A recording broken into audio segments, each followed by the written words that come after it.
ಜ್ಞಾನಧ್ವನಿ ಕೇಳುಗರಿಗೆ ನಮಸ್ಕಾರ. ಈಗ ಡಾಕ್ಟರ್ ಎಚ್ ರಾಮಚಂದ್ರ ಸ್ವಾಮಿಯವರ ವಿಶ್ವವಿಖ್ಯಾತ ರಸಾಯನ ವಿಜ್ಞಾನಿಗಳು 31 ಹರ್ಮನ್ ಫ್ರೆಶ್ 1851-1914. 10 ಇಂಚು ಅಗಲದ 625 ಅಡಿ ಉದ್ದದ ಪ್ರಣಾಳದಲ್ಲಿ ನಡೆಸಿದ ಒಂದು ಮಹಾಪ್ರಯೋಗ. ಪ್ರಯೋಗಶಾಲೆ ಮಿಸಿಸಿಪ್ಪಿ ನದಿ ಮುಖದ ಲೌಸಿಯಾನಾ ಸ್ವ್ಯಾಂಪ್ ಎಂಬ ಮಹಾ ಹೂಳಿನ ಮಧ್ಯೆ ಇರುವ 75 ಎಕರೆಯ ಒಂದು ಪುಟ್ಟ ದ್ವೀಪ. ಸೈಪ್ರಸ್ ಹೆಮ್ಮರಗಳು, ಸಾವಿರಾರು ದಂಶಕ ಕಸ್ತೂರಿ ಇಲಿಗಳು, 100 ಎಗ್ರೆಟ್ ಕೊಕ್ಕರೆಗಳು, ಬಿಲಿಯಗಟ್ಟಲೆ ಸೊಳ್ಳೆಗಳ ಪರಿಸರ. ಪ್ರಯೋಗ ನೆಲದಾಳದ ಗಂಧಕವನ್ನು ನೆಲದೊಳಗೆ ಕರಗಿಸಿ ಮೇಲಕ್ಕೆತ್ತುವುದು. ಸಾಧಿಸಿದ ಮಹಾಮೇಧಾವಿ ಹರ್ಮನ್ ಫ್ರೆಶ್ ಒತ್ತಡಗಳು, ಉಷ್ಣತೆಗಳು, ಸಾಂದ್ರತೆಗಳು, ಉಷ್ಣ ಸಾಮರ್ಥ್ಯಗಳು ಎಲ್ಲವನ್ನೂ ಯೋಜಿಸಿ ಕಾಗದದ ಮೇಲೆ ಲೆಕ್ಕ ಹಾಕಿ ಯಾವುದೇ ರೀತಿಯ ಸಣ್ಣ ಪರೀಕ್ಷಾರ್ಥ ಪ್ರಯೋಗಕ್ಕೆ ಅವಕಾಶವಿಲ್ಲದೆ ನೇರವಾಗಿ ರಂಗಕ್ಕೆ ಧುಮುಕಿ ಇತಿಹಾಸ ನಿರ್ಮಿಸಿದ ರಸಾಯನ ವಿಜ್ಞಾನಿ ಹಾಗೂ ಸಾಹಸಿ ಎಂಜಿನಿಯರ್. ಎದುರುಗೊಳ್ಳಬೇಕಾದ ಸಮಸ್ಯೆಗಳ ಕಲ್ಪನೆಯೇ ಇಲ್ಲದೆ ಮುನ್ನುಗ್ಗಿ ಗೆದ್ದ ಗಟ್ಟಿಪಿಂಡ. ಆ ದ್ವೀಪದ ನೆಲದ ಕೆಳಗೆ 500 ಅಡಿ ಆಳದಲ್ಲಿ 100 ಅಡಿ ದಪ್ಪವಾದ ಸುಣ್ಣಕಲ್ಲು, ಗಂಧಕ ತುಂಬಿದ ಪದರಶಿಲೆ. ರೋಮನರ ಕಾಲದಿಂದಲೂ ಖ್ಯಾತಿ ಪಡೆದ ಸಿಸಿಲಿ ಗಂಧಕ ನಿಕ್ಷೇಪದಂತೆಯೇ ಇರುವ ಇದನ್ನು ಮೇಲಕ್ಕೆತ್ತುವ ಸುಮಾರು 12 ಪ್ರಯತ್ನಗಳು ಈ ಹಿಂದೆ ಸೋತಿದ್ದವು. ಭೂಗರ್ಭಶಾಸ್ತ್ರಜ್ಞರು ಗರ್ಭಕೊರೆತದಿಂದ ಗಂಧಕ ಇರುವುದನ್ನು ಖಚಿತಪಡಿಸಿದ್ದರು. ಆದರೆ ಹೂಳನ್ನು ಕೊರೆದೊಡನೆ ಜಲಜನಕದ ಸಲ್ಫೈಡ್ ಕರಗಿದ ಉಪ್ಪು ನೀರು, ಬ್ರೈನ್ ಚಿಮ್ಮಿ ಮೇಲಕ್ಕೆ ಬರುವುದನ್ನು ತಡೆಯಲು ಯಾರಿಗೂ ಸಾಧ್ಯವಾಗಿರಲಿಲ್ಲ.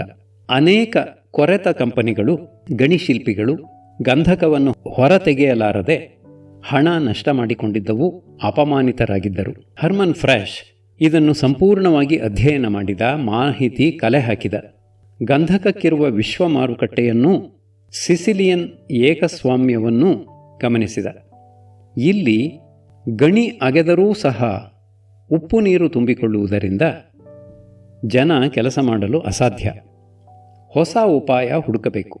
ಸಮಸ್ಯೆಗಳನ್ನು ತನ್ನದೇ ಆದ ಹೊಸ ವಿಧಾನದಿಂದ ಪರಿಹರಿಸುವುದರಲ್ಲಿ ಫ್ರೆಶ್ ನಿಪುಣ. 1851ರಲ್ಲಿ ಹುಟ್ಟಿದ ಇವನು ತಾರುಣ್ಯಕ್ಕೆ ಕಾಲಿಟ್ಟೊಡನೆ 1868ರಲ್ಲಿ ತನ್ನ ಹುಟ್ಟೂರು ಉರ್ಟೆಂಬರ್ಗ್ ತೊರೆದು ಜರ್ಮನಿಯನ್ನೂ ಬಿಟ್ಟು ಅಮೆರಿಕಕ್ಕೆ ಬಂದ. ಫಿಲಡೆಲ್ಫಿಯಾ ಫಾರ್ಮಸಿ ಕಾಲೇಜಿನಲ್ಲಿ ಸಹಾಯಕನಾಗಿ ಸೇರಿ ರಸಾಯನ ವಿಜ್ಞಾನವನ್ನು ಶ್ರದ್ಧೆಯಿಂದ ಕಲಿತ ಇವನಿಗೆ ಈ ಕ್ಷೇತ್ರದಲ್ಲಿರುವ ಸಾಧ್ಯತೆಗಳ ಮಹತ್ತು ಪರಿಚಿತವಾಯಿತು. ಫಿಲಡೆಲ್ಫಿಯಾ ಬಿಟ್ಟು ಪೆನ್ಸಿಲ್ವೇನಿಯಾ ಪೆಟ್ರೋಲಿಯಂ ಸೇರಿ ಮೊಟ್ಟಮೊದಲ ಪೆಟ್ರೋ ತಜ್ಞರಲ್ಲಿ ಒಬ್ಬ ಎನಿಸಿಕೊಂಡ. 1877ರಲ್ಲಿ ಪ್ಯಾರಾಫಿನ್ ಶುದ್ಧೀಕರಣದ ಪೇಟೆಂಟ್ ಇವನದಾಯಿತು. ಇದನ್ನು ರಾಕ್ಫೆಲ್ಲರ್ ಸ್ಟ್ಯಾಂಡರ್ಡ್ ಆಯಿಲ್ ಕಂಪನಿಗೆ ಮಾರಿ ಬಂದ ಹಣದಿಂದ ಕ್ಲೀವ್ಲ್ಯಾಂಡ್ನಲ್ಲಿ ಒಂದು ಸಣ್ಣ ಕನ್ಸಲ್ಟೆನ್ಸಿ ಆಫೀಸು, ಪ್ರಯೋಗಾಲಯ ತೆರೆದ. ಆಗ ತಾನೇ ಆಂಟೇರಿಯೋದಲ್ಲಿ ದೊರಕಿದ್ದ ಪೆಟ್ರೋಲಿಯಂ ಎಣ್ಣೆ ಗಂಧಕಾಂಶದಿಂದಾಗಿ ಬಹು ಕೆಟ್ಟ ವಾಸನೆಯಿಂದ ಕೂಡಿತ್ತು. ಅದರ ಸೀಮೆಎಣ್ಣೆ ದೀಪಗಳು ಹೊಗೆ ಕಾರುತ್ತಾ ಬತ್ತಿ ಕಟ್ಟಿಕೊಳ್ಳುತ್ತಾ ಕೆಟ್ಟದಾಗಿ ಉರಿಯುತ್ತಿದ್ದವು.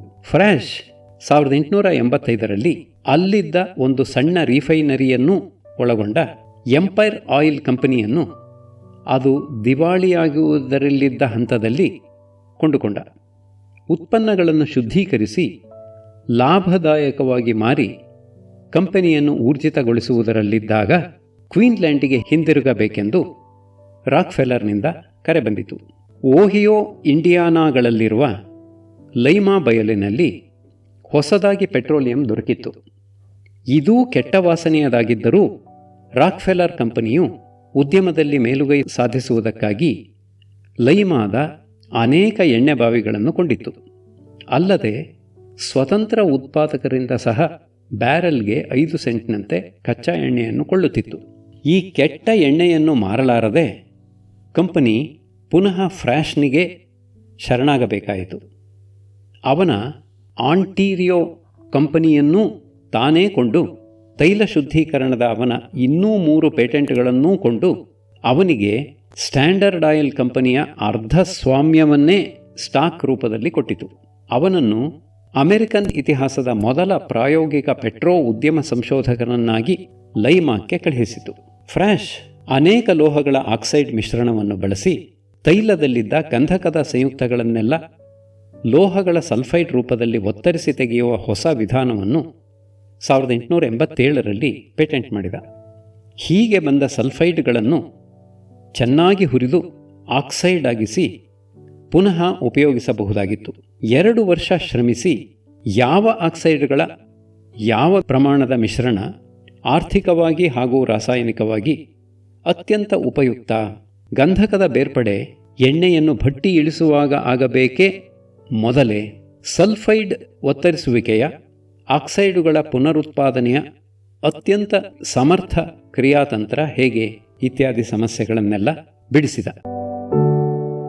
ಇಂಡಿಯಾನಾದಲ್ಲಿ ಒಂದು ದೊಡ್ಡ ಸಂಶೋಧನಾಲಯವನ್ನು ಸ್ಥಾಪಿಸಿ ಅಲ್ಲಿ ಫ್ರಾಶ್ನ ಸಹಾಯಕ ವಿಲಿಯಂ ಬರ್ಟನ್ ಎಂಬುವನನ್ನು ನಿರ್ದೇಶಕನನ್ನಾಗಿ ನೇಮಿಸಲಾಯಿತು.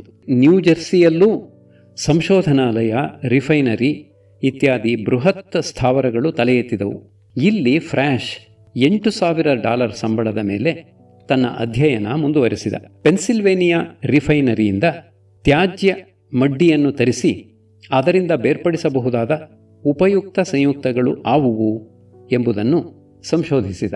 ಆಗಿನ ಅಂಶೀಕಾರಕ ಸ್ತಂಭ ಫ್ರಾಕ್ಷನೇಟಿಂಗ್ ಟವರ್ಸ್ಗಳಲ್ಲಿ ಬೆಣಚುಕಲ್ಲು ತುಂಬುತ್ತಿದ್ದ ಪದ್ಧತಿಯನ್ನು ಬದಲಿಸಿ ಗುಳ್ಳೆ ಟೋಪಿ ಬಬಲ್ ಕ್ಯಾಪ್ ಮೆಕ್ಯಾನಿಸಂ ಏರ್ಪಾಡನ್ನು ಉಳ್ಳ ಲೋಹದ ತಟ್ಟೆ ಸ್ತರಗಳನ್ನು ಬಳಸಿ ದೊಡ್ಡ ಕ್ರಾಂತಿಯನ್ನೇ ಮಾಡಿ ಅಮೆರಿಕ ಪೆಟ್ರೋಲಿಯಂ ಉದ್ಯಮದ ಪಿತಾಮಹ ಎನಿಸಿಕೊಂಡ. ಅವನ ತೈಲ ಶುದ್ಧೀಕರಣ ಸುಧಾರಣೆಗಳಿಂದಾಗಿ ಲೈಮಾ ತೈಲದ ಬೆಲೆ 14 ಸೆಂಟಿನಿಂದ $1 ಏರಿತು. ಸ್ಟ್ಯಾಂಡರ್ಡ್ ಆಯಿಲ್ ಕಂಪನಿಯ ಷೇರು $168ನಿಂದ $820 ಏರಿತು. ಭೂಮಿಯಿಂದ ಗಂಧಕ ಮೇಲೆತ್ತುವ ಫ್ರಾಶ್ ವಿಧಾನ ಪ್ರಾಯೋಗಿಕ ಸತ್ಯವಾಗುವ ಮೊದಲೇ ಅದರ ಪೇಟೆಂಟ್ ಅವನ ಕೈಗೆ ಬಂದಿತು. ಇಷ್ಟರಲ್ಲಿ ತೈಲ ಶುದ್ಧೀಕರಣಕ್ಕೆ ಹೊಸ ಗಂಧಕಾಮ್ಲ ವಿಧಾನವನ್ನು ಕಂಡುಹಿಡಿದಿದ್ದ ಇವನ ಈ ಮಹಾಪ್ರಯೋಗಕ್ಕೆ ನೆರವಾಗಿ ನಿಲ್ಲಲು ಕಂಪನಿ ನಿರ್ಧರಿಸಿತು. ಪ್ರಯೋಗದ ಸೋಲು ಗೆಲುವುಗಳಲ್ಲಿ ಅರ್ಧ ಪಾಲು ತನ್ನದೆಂದು ಇನ್ನರ್ಧ ಪಾಲು ಫ್ರಾಶ್ನದೆಂದು ಒಪ್ಪಂದವಾಯಿತು. ಸರಿ, ಫ್ರಾಶ್ನ ರಿಗ್ ಹಾಗೂ ತಜ್ಞರ ತಂಡ ಲೌಸಿಯಾನಾ ಹೂಳಿನ ಮಧ್ಯದ ದ್ವೀಪಕ್ಕೆ ಬಂದು 10 ಇಂಚು ವ್ಯಾಸದ ತೂತುಕೊರತ ಪ್ರಾರಂಭವಾಯಿತು. ಹೂಳು ರಿಗ್ಗಿನ ತುದಿಯನ್ನು ತನ್ನ ವಜ್ರಮುಷ್ಟಿಯಲ್ಲಿ ಹಿಡಿಯಿತು. ಧೈರ್ಯಗೆಡದೆ ಕೊರೆತ ಮುಂದುವರಿಸಿ 3 ತಿಂಗಳ ನಂತರ ಸುಣ್ಣಕಲ್ಲು ಬಂಡೆಯನ್ನು ತಲುಪಿದರು. ಇಲ್ಲಿ ಗಂಧಕದ ಮೂಲಕ 8 ಇಂಚು ತೂತನ್ನು ಕೊರೆದರು. ಮೇಲೆದ್ದು ಬಂದ ವಿಷವಾಯು, ಗಂಧಕದ ನೀರು ಇತ್ಯಾದಿಗಳಿಂದ ರಕ್ಷಿಸಿಕೊಳ್ಳಲು ಅವರು ರಿಗ್ಗನ್ನೇ 8 ಅಡಿ ಮೇಲಕ್ಕೆತ್ತಿ ಹೊಸ ಅಟ್ಟಣೆಯೊಂದನ್ನೇ ಕಟ್ಟಬೇಕಾಯಿತು. ತೂತಿನಲ್ಲಿ 6 ಇಂಚು ವ್ಯಾಸದ ತುದಿಯಲ್ಲಿ ರಂಧ್ರಗಳುಳ್ಳ ಕೊಳವೆಯನ್ನು ನುಗ್ಗಿಸಿದರು. ಅದರ ಒಳಗಡೆ 3 ಇಂಚು ವ್ಯಾಸದ ಇನ್ನೊಂದು ಕೊಳವೆಯನ್ನು ಇಳಿಬಿಟ್ಟರು. 600 ಅಡಿ ಕೆಳಗಡೆ ಏನಾಗುತ್ತಿದೆ ಎಂಬುದನ್ನು ಮೇಲಿನಿಂದಲೇ ಊಹಿಸಿ ಎದುರಾದ ಸಮಸ್ಯೆಗಳನ್ನೆಲ್ಲ ಪರಿಹರಿಸಿ ಮಧ್ಯದ ಕೊಳವೆಯ ಮೂಲಕ ಒತ್ತಡದ ಗಾಳಿಯನ್ನೂ ದೊಡ್ಡ ಕೊಳವೆಯ ಮೂಲಕ ಒತ್ತಡದಲ್ಲಿ ಅತಿಯಾದ ಕಾದ ನೀರನ್ನು ಕೆಳಕ್ಕೆ ಕಳುಹಿಸಿದರು. ಗಂಧಕ ಕರಗಿ ಗಾಳಿಯೊಂದಿಗೆ ನೊರೆಯಾಗಿ ಬೆರೆತು 6 ಇಂಚಿನ ಕೊಳವೆಯ ಮೂಲಕ ಮೇಲಕ್ಕೆ ಬಂದಿತು. ನೋಡುತ್ತಿರುವಂತೆ ಕಂದು ಬಣ್ಣದ ದ್ರವ ಥಳಥಳಿಸುವ ಹಳದಿ ಸ್ಫಟಿಕಗಳಾಗಿ ಕಣ್ಣು ಕೋರೈಸಿತು. 99.5% ಶುದ್ಧ ಅಷ್ಟಮುಖಿ ಗಂಧಕ. ಫ್ರಾಶ್ ವಿಧಾನಕ್ಕೆ ಬೇಕಾದದ್ದು ನೀರು, ಅದನ್ನು ಕಾಯಿಸಲು ಇಂಧನ ಮತ್ತು ಗಾಳಿ ಒತ್ತಲು ಒಂದು ಪಂಪು ಅಷ್ಟೇ. ನೋಡುತ್ತಿರುವಂತೆ ಸಿಸಿಲಿಯನ್ ಗಂಧಕದ ಏಕಸ್ವಾಮ್ಯ ಮುರಿದು ಬಿತ್ತು. ಫ್ರಾಶ್ ಶುದ್ಧ ಗಂಧಕ ವಿಶ್ವ ಮಾರುಕಟ್ಟೆಯಲ್ಲಿ ಮನೆಮಾತಾಯಿತು. ತೆಗೆದ ಗಂಧಕವನ್ನು ಲೌಸಿಯಾನಾದಲ್ಲೇ ಹರಾಜು ಹಾಕಿ ಮಾರಾಟ ಮಾಡಿದರು. ಸಿಕ್ಕವರಿಗೆ ಸೀರುಂಡೆ. ಉದ್ಯಮಿಗಳೆಲ್ಲ ನಾನು ತಾನೆಂದು ಹುರುಡು ಕಟ್ಟಿ ನೆರೆದರು. ನೆಲಮಟ್ಟದ ಬೆಲೆ ಮತ್ತೆ ಗಗನಕ್ಕೇರಿತು. ಇಷ್ಟೇ ಅಲ್ಲ, ಫ್ರ್ಯಾಷ್ ಗಂಧಕ ಕುಟ್ಟುವಾಗ ಬೆಂಕಿ ಅನಾಹುತ, ಆಸ್ಫೋಟನೆ ಇತ್ಯಾದಿಗಳನ್ನು ತಡೆಗಟ್ಟಲು, ಗಂಧಕ ಉರಿಸಿ ಗಂಧಕಾಮ್ಲ ತಯಾರಿಸಲು ಪ್ರಚಲಿತ ವಿಧಾನಗಳನ್ನು ಸಹ ಸುಧಾರಿಸಿ ಗಂಧಕಾಮ್ಲ ಕೈಗಾರಿಕೆಯನ್ನು ಉತ್ತಮಪಡಿಸಿದನು. ಕೊನೆಯ ದಿನದವರೆಗೂ ಕೆಲಸ ಮಾಡಿ 1914ರಲ್ಲಿ ಸತ್ತನು. ಅವನ ಹೆಸರಿನಲ್ಲಿದ್ದ ಅನೇಕ ಬಿಲಿಯ ಡಾಲರುಗಳಿಗೆ ಯಾರೂ ವಾರಸುದಾರರು ಇರಲಿಲ್ಲವಂತೆ. ವಾಂಟ್ ಹಾಫ್ 1852ರಿಂದ 1911. ಜೇಕಬ್ಸ್ ಹೆನ್ರಿಕಸ್ ವಾಂಟ್ ಹಾಫ್ 1852ರಲ್ಲಿ ವೈದ್ಯನೊಬ್ಬನ ಮಗನಾಗಿ ಹುಟ್ಟಿದನು. ಮನೆಯಲ್ಲಿ ನಿತ್ಯ ಶೇಕ್ಸ್ಪಿಯರ್ ಕಾವ್ಯವಾಚನ. ತಂದೆ ಓದುವುದು, ಉಳಿದವರು ಕೈಯಲ್ಲಿ ಒಂದೊಂದು ಪುಸ್ತಕ ಹಿಡಿದುಕೊಂಡು ತಂದೆ ಓದಿದ್ದನ್ನು ಮನನ ಮಾಡುವುದು. ಹೀಗಾಗಿ ಹೆನ್ರಿಗೆ ಪ್ರಕೃತಿಯ ಸೊಬಗನ್ನು ನೋಡುವ ಕಣ್ಣೂ, ನೋಡಿದ್ದನ್ನು ವಿವರಿಸುವ ವಾಕ್ಕೂ ಚಿಕ್ಕಂದಿನಲ್ಲೇ ಬಂದವು. ರಾಟರ್ಡಾಮ್ ಶಾಲೆಯಲ್ಲಿ ಅವನೇ ಮುಂದಾಳು. 1869ರಲ್ಲಿ ಶಾಲೆ ಮುಗಿಸಿದ ಮೇಲೆ ತಾನು ರಸಾಯನ ವಿಜ್ಞಾನ ಕಲಿಯುವೆನೆಂದಾಗ ತಂದೆ ತಾಯಿಗಳು ನಕ್ಕು ಬಿಟ್ಟರು. ಆಗಿನ್ನೂ ರಸಾಯನ ವಿಜ್ಞಾನಕ್ಕೆ ಗೌರವಾನ್ವಿತ ಸ್ಥಾನ ಇರಲಿಲ್ಲ. ಹಾಗಾಗಿ ಯಾವುದೋ ಡಿಪ್ಲೊಮಾ ಒಂದಕ್ಕೆ ಸೇರಬೇಕಾಯಿತು. 19ರ ಬಾಲಕನಿಗೆ ಅತೃಪ್ತಿ, ಅಶಾಂತಿ. ಫ್ರೆಂಚ್ ಗಣಿತಶಾಸ್ತ್ರಜ್ಞ ಆಗಸ್ಟ್ ಕ್ಯಾಂಟ್ನ ವಾಸ್ತವತಾವಾದ ಇವನ ಮನಸ್ಸನ್ನು ಸೆಳೆಯಿತು. ರಸಾಯನಶಾಸ್ತ್ರದ ಪೃಥಕ್ಕರಣ ಒಂದು ಪರಿಪೂರ್ಣ ದರ್ಶನವಾಗಿ ಬೆಳೆದು ಉಪಯುಕ್ತ ಎನ್ನಿಸಬೇಕಾದರೆ ಅದು ಗಣಿತದ ಭಾವವನ್ನೂ ಖಗೋಳಶಾಸ್ತ್ರದ ಅಂತರಂಗವನ್ನೂ ಬೆಳೆಸಿಕೊಳ್ಳಬೇಕು ಎಂಬ ಕ್ಯಾಂಟ್ನ ಮಾತು ವಾಂಟ್ ಹಾಫ್ನನ್ನು ಗಣಿತದ ಸ್ವಾಧ್ಯಾಯದೆಡೆಗೆ ಕೊಂಡೊಯ್ದಿತು. ಖಚಿತ ವಿಜ್ಞಾನಗಳು ಆವರೆಗೆ ಸಾಧಿಸದೇ ಉಳಿದಿರುವುದು ಏನೇನು, ಆ ಸಮಸ್ಯೆಗಳನ್ನು ಪರಿಹರಿಸಲು ಏನು ಮಾಡಬೇಕು ಎಂಬುದೇ ಅವನ ಚಿಂತೆಯಾಗಿದ್ದಿತು. ಮೊದಲು ಖಚಿತ ವಿಜ್ಞಾನಗಳು ಸಾಧಿಸಿರುವುದನ್ನು ಒಂದೊಂದಾಗಿ ಸ್ವಾಧ್ಯಾಯದಿಂದಲೇ ತಿಳಿದುಕೊಂಡನು. ವಿಜ್ಞಾನಿಗಳ ಲಭ್ಯವಿದ್ದ ಜೀವನ ಚರಿತ್ರೆಗಳೆಲ್ಲವನ್ನೂ ಓದಿ ಅವರಿಗೆ ಎದುರಾದ ಕಷ್ಟಗಳನ್ನೂ ಅವುಗಳನ್ನು ಅವರು ಬಗೆಹರಿಸಿಕೊಂಡ ಬಗೆಯನ್ನೂ ತಿಳಿದುಕೊಂಡನು.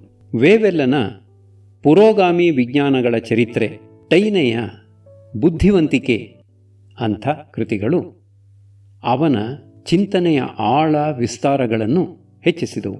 ವಿಶ್ವವಿದ್ಯಾನಿಲಯಕ್ಕೆ ಮೊದಲಿಗನಾಗಿ 1872ರಲ್ಲಿ ಹೊರಬಿದ್ದನು. ಆ ವೇಳೆಗೆ ಲಾರ್ಡ್ ಬೈರನ್ನನ ಕಾವ್ಯ ಅವನ ಮನಸ್ಸನ್ನು ಸಂಪೂರ್ಣವಾಗಿ ಆವರಿಸಿಕೊಂಡಿದ್ದಿತು.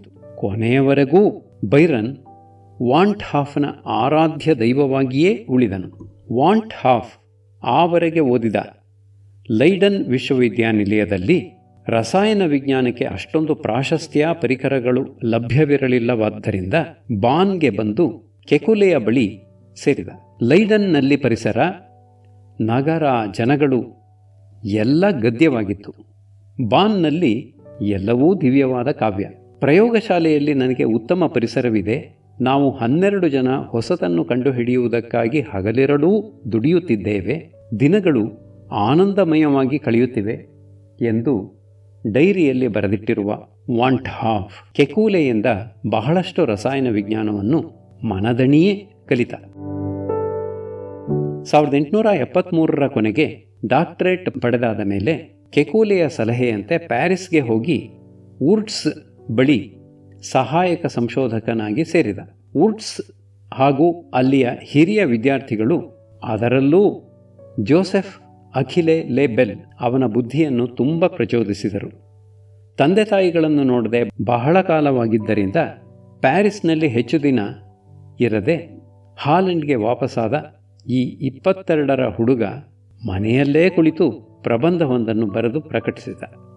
ಸಾವಯವ ಸಂಯುಕ್ತಗಳ ದ್ಯುತಿಭ್ರಮಣ ರಚನಾ ವಿನ್ಯಾಸಗಳ ಪರಸ್ಪರ ಸಂಬಂಧ ಹಾಗೂ 3 ಆಯಾಮಗಳನ್ನು ಬೇಡುವ ಸೂತ್ರಗಳು.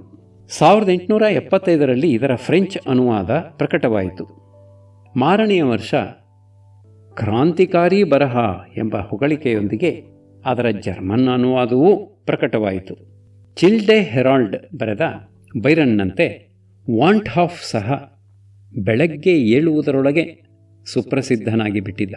ಅಲ್ಲಿಂದಿತ್ತೀಚೆಗೆ ಸಾವಯವ ರಸಾಯನ ವಿಜ್ಞಾನವು 3 ಆಯಾಮಗಳನ್ನು ಬೇಡುವ ಸ್ಟೀರಿಯೋ ರಸಾಯನ ವಿಜ್ಞಾನವಾಗಿ ಬೆಳೆದ ರೀತಿ, ಪಡೆದ ಅಭಿವೃದ್ಧಿ ಗಮನಿಸಿದರೆ ವಾಂಟ್ ಹಾಫ್ ಲೆ ಬೆಲ್ ರ ವಾದ ಚತುರ್ಮುಖೀಯ ಎಂದರೆ ಚತುರ್ವೇಲೆನ್ಸಿಯ ಇಂಗಾಲದ ಪರಮಾಣು ಸಾವಯವ ಸಂಯುಕ್ತಗಳ ರಚನೆಯಲ್ಲಿ ಪ್ರದರ್ಶಿಸಬಹುದಾದ ಅಸಿಮಿಟ್ರಿ ಅಥವಾ ಅಸಮ್ಮಿತಿಯ ಕಲ್ಪನೆ ಎಂತಹ ಕ್ರಾಂತಿಕಾರಿ ಮತ್ತು ಪರಿಣಾಮಕಾರಿ ಎಂಬುದು ಅರ್ಥವಾಗುವುದು.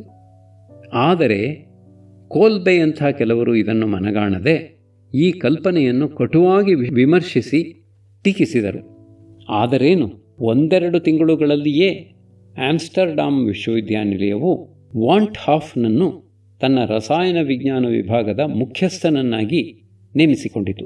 ಅದೇ ಸಮಯಕ್ಕೆ ಬಂದ ಇನ್ನಿತರ ಆಹ್ವಾನಗಳನ್ನು ವಾಂಟ್ ಹಾಫ್ ನಿರ್ವಾಹವಿಲ್ಲದೆ ಕೈಬಿಡಬೇಕಾಯಿತು. 1878ರಲ್ಲಿ ಪ್ರಕಟವಾದ ವಾಂಟ್ ಹಾಫ್ನ ಸಾವಯವ ರಸಾಯನ ವಿಜ್ಞಾನ ಅನಿಸಿಕೆಗಳು ಎಂಬ ಗ್ರಂಥದಲ್ಲಿ ಅವನ ಮೆಚ್ಚಿನ ಗುರುವಾದ ಆಗಸ್ಟ್ ಕಾಂಟನ ಚಿಂತನಾಲಹರಿಯನ್ನು ಗುರುತಿಸಬಹುದು. ಈ ಅದ್ಭುತವಾದ ವಿಜ್ಞಾನದಲ್ಲಿರುವ ಈವರೆಗಿನ ಮುಖ್ಯ ಕಲ್ಪನೆಗಳೆಲ್ಲ ಹೊಸ, ಇನ್ನೂ ಅರ್ಥವತ್ತಾದ, ಇನ್ನೂ ತರ್ಕಬದ್ಧವಾದ ಅಭಿಪ್ರಾಯಗಳಿಗೆ ದಾರಿಬಿಟ್ಟು ಹಿಂದೆ ಸರಿಯಬೇಕು ಎಂಬ ಕಾಂಟನ ಸಲಹೆಯಂತೆ ವಾಂಟ್ ಹಾಫ್ ಈ ಗ್ರಂಥದಲ್ಲಿ ಎಲ್ಲದರ ಬಗ್ಗೆ ಹೊಸ ಚಿಂತನೆಗಳನ್ನು ಕೊಟ್ಟಿದ್ದಾನೆ. ಮುಂದೆ ಅವನೇ ದ್ರಾವಣಗಳ ಕಲ್ಪನೆ ತಲೆದೋರಿದ ಬಗೆ ಎಂಬ ಉಪನ್ಯಾಸದಲ್ಲಿ 1894ರಲ್ಲಿ ಹೀಗೆಂತನಂತೆ: ಎಳೆಯ ವಯಸ್ಸಿನ ನಾನು ಆಗ ಸಂಯುಕ್ತಗಳ ರಚನಾ ವಿನ್ಯಾಸಕ್ಕೂ ಅವುಗಳ ರಾಸಾಯನಿಕ ಗುಣಗಳಿಗೂ ಇರುವ ಪರಸ್ಪರ ಸಂಬಂಧವನ್ನು ತಿಳಿಯಬೇಕೆಂದು ಪ್ರಯತ್ನಿಸುತ್ತಿದ್ದೆ. ಈ ಪ್ರಯತ್ನದಿಂದಾಗಿಯೇ ಗ್ರಂಥ ಹೊರಬಂದಿತು. ಅದು ನನಗೆ ಪ್ರಸಕ್ತ ರಸಾಯನ ವಿಜ್ಞಾನದಲ್ಲಿ ಉಳಿದುಕೊಂಡಿದ್ದ ಕತ್ತಲೆಯ ಭಾಗವನ್ನೂ ಕಾಣಿಸಿತು. ಅಲ್ಲಿ ಬೆಳಕಾಗಿಸಲು ಅಲ್ಲಿಂದ ಮುಂದೆ ಪ್ರಯತ್ನಿಸಿದೆ. ಇದರ ಫಲವೇ 1884ರಲ್ಲಿ ಪ್ರಕಟವಾದ ಕ್ರಿಯಾತ್ಮಕ ರಾಸಾಯನಿಕ ಸಮತೋಲ ಎಟ್ಯೂಡೆಸ್ ಡೆ ಡೈನಾಮಿಕ್ ಚಿಮಿಕ್ ಎಂಬ ಕ್ರಾಂತಿಕಾರಕ ಪುಸ್ತಕ. ರಾಸಾಯನಿಕ ಕ್ರಿಯೆಗಳ ದರಗಳು, ಕಾರಕಗಳ ಪರಸ್ಪರ ಅಫಿನಿಟಿ ಅಥವಾ ಕ್ರಿಯಾಸೆ ಹಾಗೂ ಛಲ ಸಮತೋಲಗಳನ್ನು ಕುರಿತಾದ ವಾಂಟ್ ಹಾಫ್ನ ತರ್ಕಬದ್ಧವಾದ ವಾದದ ಬಹುಭಾಗ ಇಂದಿಗೂ ಬದಲಾಗದೆ ಉಳಿದಿದ್ದು, ಉದ್ಯಮದಲ್ಲಿ ರಸಾಯನ ಕ್ರಿಯೆಗಳ ತಾಂತ್ರಿಕ ನಿರ್ವಹಣೆಯಲ್ಲಿ ಬಹಳ ಉಪಯುಕ್ತವಾಗಿದೆ, ನಿರ್ಣಾಯಕ ಪಾತ್ರವನ್ನೂ ವಹಿಸುತ್ತಿದೆ. ಆದರೆ ಆಗ ವಾಂಟ್ ಹಾಫ್ನ ಛಲ ಸಮತೋಲ ಡೈನಮಿಕ್ ಈಕ್ವಿಲಿಬ್ರಿಯಂ, ಸಾಂದ್ರಿತ ವ್ಯವಸ್ಥೆಗಳು ಕಂಡೆನ್ಸ್ಡ್ ಸಿಸ್ಟಮ್ಸ್, ಸ್ಥಿತ್ಯಂತರ ಉಷ್ಣತೆ ಟ್ರಾನ್ಸಿಷನ್ ಟೆಂಪರೇಚರ್, ವಿದ್ಯುತ್ ಕ್ರಿಯಾಸೆ ಎಲೆಕ್ಟ್ರೋ ಅಫಿನಿಟಿ ಮುಂತಾದ ಅಮೂರ್ತ ಚಿಂತನೆಗಳು ಬಹುಜನರಿಗೆ ಅರ್ಥವಾಗಲಿಲ್ಲ. ಸ್ವೀಡನ್ನಿನಿಂದ ಅರ್ಹಿನಿಯಸ್ ಮಾತ್ರ ಹೊಸ ಅಭಿಪ್ರಾಯಗಳು ಕ್ರಾಂತಿಕಾರಕವಾಗಿದ್ದು ಭವಿಷ್ಯದ ರಾಸಾಯನಿಕ ಚಿಂತನೆಯನ್ನೇ ಬದಲಿಸಬಲ್ಲವಾಗಿವೆ ಎಂದು ಈ ಕೃತಿಯನ್ನು ಹೊಗಳಿ ಬರೆದನು. ತನ್ನ ಅನಿಸಿಕೆಗಳಿಗೆ ಕಷ್ಟಪಟ್ಟು ಪ್ರಾಯೋಗಿಕ ಪುಷ್ಟಿಯನ್ನು ಒದಗಿಸಿದ ವಾಂಟ್ ಹಾಫ್ ಅನಿಲ ಸ್ಥಿತಿ ಅಥವಾ ಸಾರರಿಕ್ತ ದ್ರಾವಣ ಸ್ಥಿತಿಯಲ್ಲಿ ರಾಸಾಯನಿಕ ಸಮತೋಲ ನಿಯಮಗಳು, ಸಾರರಿಕ್ತ ವಸ್ತುಸ್ಥಿತಿಯ ಒಂದು ಸಾಮಾನ್ಯ ಗುಣಲಕ್ಷಣ, ರಾಸಾಯನಿಕ ಸಮತೋಲನ ವಿದ್ಯುತ್ ಉಪಾಧಿಗಳು ಇತ್ಯಾದಿ ಪ್ರಬಂಧಗಳನ್ನು ಸ್ವೀಡನ್ನ ವಿಜ್ಞಾನ ಅಕಾಡೆಮಿಯಿಂದ ಪ್ರಕಟಿಸಿದನು. 1885 ಸಾರರಿಕ್ತ ದ್ರಾವಣಗಳಲ್ಲಿ ಲವಣಗಳ ವಿದ್ಯುತ್ ವಿಯೋಜನೆಯ ಬಗ್ಗೆ ಅಧ್ಯಯನ ನಡೆಸುತ್ತಿದ್ದ ಅರ್ಹಿನಿಯಸ್ ವಾಂಟ್ ಹಾಫ್ನ ಜೊತೆಗೆ ಸೇರಿಕೊಂಡು ಸಂಶೋಧನೆ ನಡೆಸಿದನು. ಹೊಸ ಚಿಂತನೆಯ ಬಗ್ಗೆ ವ್ಯಕ್ತವಾಗುತ್ತಿದ್ದ ವಿರೋಧವನ್ನು ಜಯಿಸಿ ಆಸ್ವಾಲ್ಟ್ನನ್ನೂ ಸೇರಿಸಿಕೊಂಡು 1887ರಲ್ಲಿ ಸಾರರಿಕ್ತ ದ್ರಾವಣಗಳನ್ನು ಕುರಿತ ವ್ಯಾಪಕವಾದ ವಾದವನ್ನು ಬೆಳೆಸಿದನು. 1904ರಲ್ಲಿ ಪೆಕೆಲ್ ಹ್ಯಾರಿಂಗ್ ಶರೀರಶಾಸ್ತ್ರೀಯ ಲವಣ ದ್ರಾವಣಗಳಿಗೂ ವಾಂಟ್ ಹಾಫ್ನ ವಾದವನ್ನು ಅನ್ವಯಿಸಿ ಅನೇಕಾನೇಕ ಜೀವರಸಾಯನ ಕ್ರಿಯೆಗಳನ್ನು ಪರಿಣಾಮಕಾರಿಯಾಗಿ ವಿವರಿಸಲು ಸಮರ್ಥನಾದನು. ಉಟ್ರೆಕ್ಟ್ ವಿಶ್ವವಿದ್ಯಾನಿಲಯದ ತನ್ನ ಹೊಸ ಪ್ರಯೋಗಾಲಯವನ್ನು ವಾಂಟ್ ಹಾಫ್ನಿಗೆ ಸಮರ್ಪಿಸಿದುದಲ್ಲದೆ ಗೌರವ ಡಾಕ್ಟರೇಟ್ ಪದವಿಯನ್ನು ವಿಶ್ವವಿದ್ಯಾನಿಲಯದಿಂದ ಕೊಡಿಸಿದನು. ಶಿಷ್ಯರೂ ಗೌರವಗಳು ವಾಂಟ್ ಹಾಫ್ನನ್ನು ಹುಡುಕಿಕೊಂಡು ಆಮ್ಸ್ಟರ್ಡಾಮ್ಗೆ ಬರಲಾರಂಭಿಸಿದರು. ಲಂಡನ್ನಿನ ರಾಯಲ್ ಸೊಸೈಟಿ ತನ್ನ ಡೇವಿ ಪದಕವನ್ನಿತ್ತು. ನೊಬೆಲ್ ಸಮಿತಿ 1901ರಲ್ಲಿ ತನ್ನ ಮೊಟ್ಟ ಮೊದಲ ರಸಾಯನ ವಿಜ್ಞಾನದ ನೊಬೆಲ್ ಪಾರಿತೋಷಿಕವನ್ನು ಕೊಟ್ಟು ಸನ್ಮಾನಿಸಿತು. ಪ್ರಖ್ಯಾತ ವಿಶ್ವವಿದ್ಯಾನಿಲಯಗಳು ವಾಂಟ್ ಹಾಫ್ನನ್ನು ನಾನು ತಾನೆಂದು ಹುರುಡುಗಟ್ಟಿ ಆಹ್ವಾನಿಸಿದವು. ಬರ್ಲಿನ್ ಬಿಟ್ಟು 1896ರಲ್ಲಿ ಆಮ್ಸ್ಟರ್ಡಾಮ್ಗೆ ಬಂದ ಮೇಲೆ ಬಿಡುವಿಲ್ಲದ ದುಡಿತ ಅವನನ್ನು ಹಣ್ಣು ಮಾಡಿತ್ತು. ಆದ್ದರಿಂದ ಪ್ರಷ್ಯನ್ ವಿಜ್ಞಾನ ಅಕಾಡೆಮಿಯ ಆಹ್ವಾನವನ್ನೊಪ್ಪಿ ಪುನಃ ಬರ್ಲಿನ್ಗೆ ಹಿಂದಿರುಗಿದನು. 2 ಹೊಸ ಪುಸ್ತಕಗಳನ್ನು ಪ್ರಕಟಿಸಿ ಯುರೋಪ್, ಅಮೆರಿಕದಲ್ಲಿ ಅನೇಕ ಉಪನ್ಯಾಸಗಳನ್ನು ಇತ್ತನು. ಶಿಷ್ಯರ ನೆರವಿನಿಂದ ಸಂಶೋಧನೆಯೂ ಬಿಡುವಿಲ್ಲದೆ ಮುಂದುವರಿಯಿತು. ಸ್ಟ್ರಾಸ್ಫರ್ಟ್ ಲವಣ ಸಂಗ್ರಹ ಸಮುದ್ರದಿಂದ ಉಂಟಾದದ್ದು ಹೇಗೆ? ಕಾಲಾನುಕ್ರಮದಲ್ಲಿ ಅವುಗಳಲ್ಲಿನ ಲವಣಗಳು ಬದಲಾವಣೆ ಹೊಂದುತ್ತವೆಯೇ? ಲವಣಗಳು ಸಮುದ್ರದ ನೀರಿನಿಂದ ಒತ್ತರಿಸಲು ಉಷ್ಣತೆ, ಒತ್ತಡ, ಕಾಲಾವಧಿ ಮುಂತಾದವುಗಳು ಕಾರಣವೇ? ಇಂಥ ಜಟಿಲ ಪ್ರಶ್ನೆಗಳನ್ನು ಬಿಡಿಸಲು ಶ್ರಮಿಸಿದನು. ಕವಿ ಹೃದಯದ ಈ ವಿನಯಶೀಲನಿಗೆ ನೋವೆಂದರೆ ತುಂಬ ಭಯಪಡುತ್ತಿದ್ದ ಈತ ಈ ಬೈರನ್ ಭಕ್ತನಿಗೆ ಕೊನೆಗೂ ಕ್ಷಯರೋಗ ತಗುಲಿತು. ಆದರೆ ಹೆಚ್ಚು ಬಾಧೆ ಪಡದೆ 1911ರಲ್ಲಿ ಗತಿಸಿದ ವಾಂಟ್ ಹಾಫ್ನ ವಿಗ್ರಹಗಳು ಆಮ್ಸ್ಟರ್ಡಾಮ್ ಹಾಗೂ ಉಟ್ರೆಕ್ಟ್ ವಿಶ್ವವಿದ್ಯಾನಿಲಯಗಳಲ್ಲಿ ಕಂಗೊಳಿಸುತ್ತಿವೆ.